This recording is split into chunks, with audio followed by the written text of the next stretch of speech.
책 두 권을 가지고 하는 실전 투자 독서 클럽이 8군데나 진행하고 있습니다.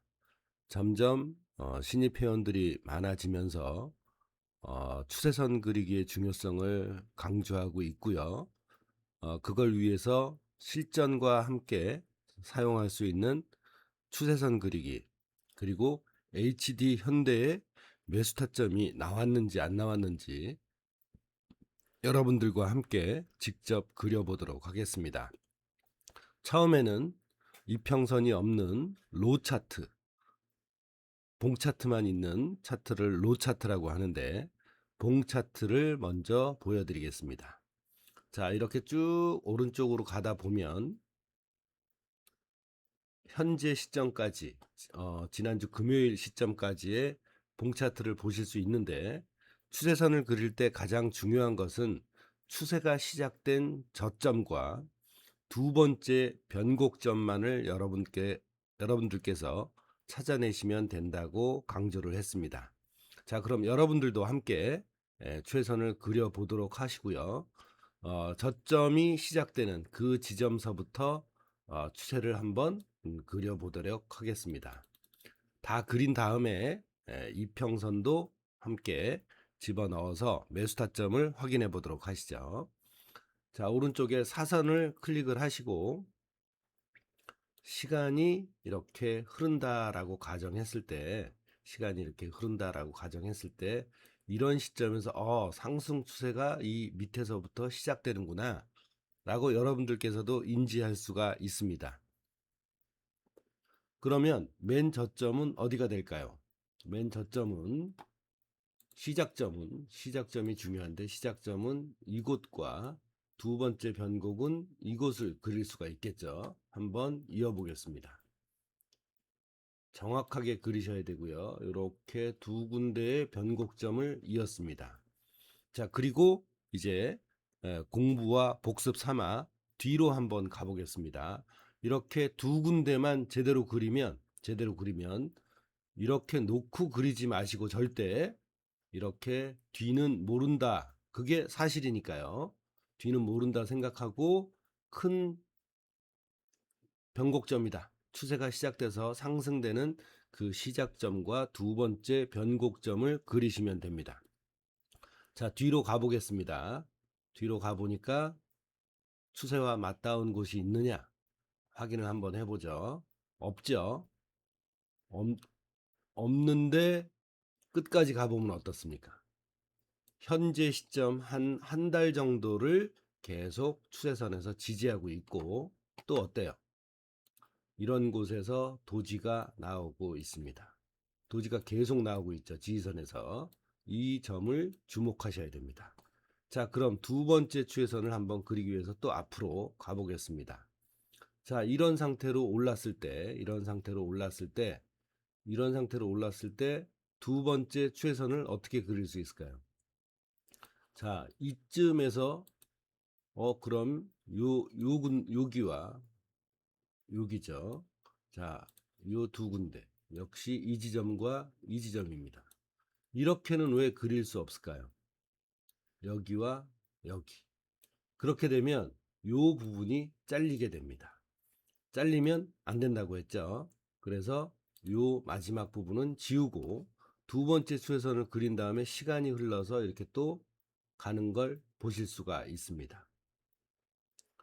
자, 그리고 난 다음에 어떻게 됐나요? 여기에서 변곡이 하나 생겼죠. 여기도 그려놓겠습니다. 돈 드는 거 아니니까. 자, 그러면 여기를 어떻게 그려야 될까요? 여기서부터 그려야 될까요? 여기서부터 이렇게 그리면 되나요, 안 되나요? 안 되죠. 왜? 이 부분이 잘리니까. 그래서 이렇게 그리면 안 된다고 말씀드렸습니다. 자, 다시 이제 이 부분을 지우겠습니다. 그럼 어떻게 그려야 되느냐? 그러면 이 두 지점을 한번 이어볼까? 여기와 여기. 자, 한번 그려보겠습니다. 잘리는 부분이 있는지. 정확하게 이렇게 그렸더니 어때요? 잘리죠? 그러면 또 이렇게 그리면 안 되겠죠? 자, 그러면 어떻게 그릴까요? 자, 이 지점서부터 여기 변곡서부터 이렇게 그리게 되면 추세선이 현재 시점에서 모두 세 번째 추세선 어때요? 전부 다 위로 올라와 있죠, 가격이. 그래서 확인을 한번 해보겠습니다. 자, 이렇게 그리고 나니까 여기에 또 변곡이 생겼습니다. 시간이 흐르니까 이곳과 이곳이 생겼죠. 자, 한번 그려볼까요? 자, 여기에서 그릴 수 있는지 확인해 보겠습니다. 그릴 수 있을 것 같습니다. 여기 잘리는 부분이 없어요. 그리고 여기도 한번 그려볼까요? 여기도 한번 그려보겠습니다. 잘리는 부분이 없기 때문에 이렇게도 그릴 수 있습니다. 그리고 이제 뒤로 확인을 해보겠습니다. 자, 보니까 여기까지 와서 보니까 이 추세선은 이런 곳에서 뭐가 됐나요? 저항선이 됐죠. 또 가보겠습니다. 오른쪽으로 가면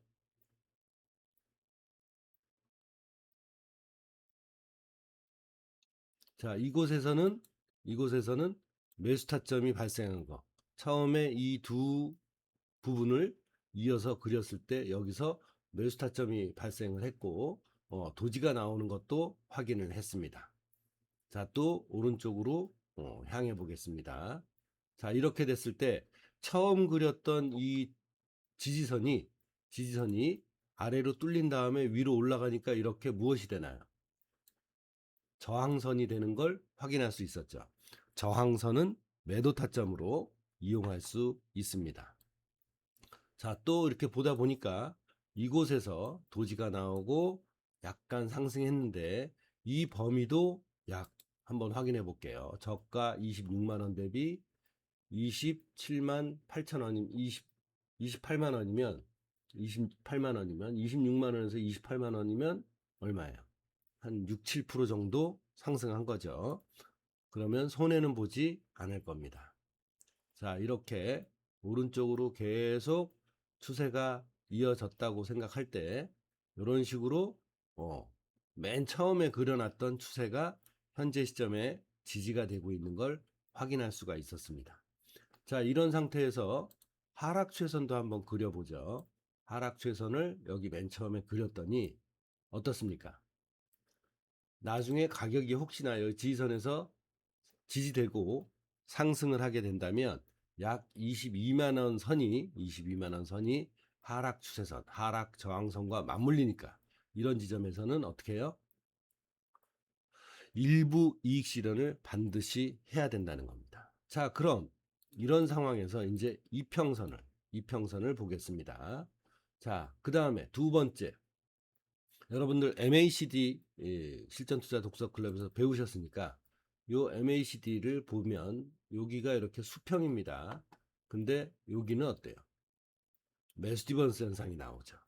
매수 디버런스는 뭐라고 했나요? 과매도 국면이 돼서 매수 타점을 보여주는 기술적 지표라고 했습니다. 컴퓨터가 나오면서부터 이 보조 지표를 매수 타점으로 사용하게 됐죠. 그런데 희한하게 추세선도 맞물리고 이중바닥도 맞물리고 그 다음에 매수 디버런스도 맞물리는 세 가지의 지지 요인이 맞물리는 그런 지점이 이렇게 지나고 난 이런 추세선 그리기 차트에서 나온 적이 있나요? 없습니다. 굉장히 중요한 여러 가지 지지 요인이 겹치는 그런 영역이다라고 보시면 될 거예요. 자, 이제 마지막으로 제가 좋아하는 이평선 설정을 해보겠습니다. 여기서 이평선 설정을 했더니 우연찮게 또 어떻습니까? 현재 시점, 과거 6월 말부터 현재 시점까지 어때요? 302평선에 걸치고 있습니다. 여러분들이 저를 아시는 분들은 152평선, 302평선이 매수 타점이다라고 제가 주장을 했죠. 그런데 이곳에서는 또 어때요? 이 지점에서는 추세선도 맞물리고 302평선도 있습니다. 무조건 살 봐야죠. 리스크 대비 리턴이 큰 자리니까. 그런데 올라가다가 저항을 받고 다시 302평선, 이중바닥, 그 다음에 계속적인 추세선의 지지를 받을 확률이 높아지고 매수 디버전스까지 나왔다는 거. 이 점은 월요일부터 HD 현대를 어떻게 공략을 해야 될지 여러 가지 지지 요인이 겹치는 지점이기 때문에 중요하게 생각하고 이런 지점에서는 매수 공략을 해도 충분하다라고 생각하실 수 있습니다. 하지만 한 번만에 이런 변곡을 잡으면 좋겠지만 여기서 계속 가격이 아래 위로 어떻게 해요? 왔다 갔다 할 수도 있기 때문에 이 부분에서는 여러 번 매수 시도를 짧은 손절로 하셔야, 만약에 HD 현대가 이 부분이 변곡이 된다면 리스크 대 리턴이 크니까 작은 손절로 두세 번 정도 공략할 준비를 하시고 다음 주를 지켜보시면 될 것 같습니다. 성공 투자하시고 실전 투자 독서 클럽 여러분들 유튜브 댓글에 많은 질문 남겨보시기 바라고요. 제가 그렸던 대로 여러분들도 스스로 그려보셔야 한다는 거 명심하시기 바랍니다.